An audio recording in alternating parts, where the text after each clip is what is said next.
অনেক দিন ধরেই সবাই রাখির ভিডিও চাইছে, তো আজকে একটা রাখির ভিডিও নিয়ে আমি চলে এলাম এবং ফুল টিউটোরিয়াল এখানে দিয়েছি।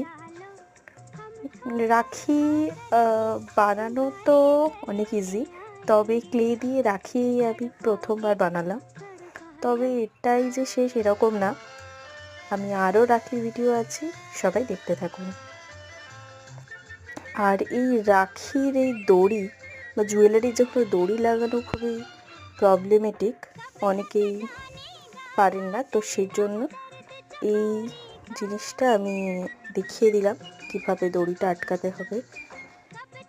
এটা আমার চ্যানেলের নাম, যদি ভালো লাগে অবশ্যই সাবস্ক্রাইব করবেন আর পাশে থাকবেন, যাতে আরও এরকম নতুন নতুন ভিডিও আনতে পারি, আরও মোটিভেশন পাই। ভালো লাগলে অবশ্যই লাইক, শেয়ার ও কমেন্টস করবেন।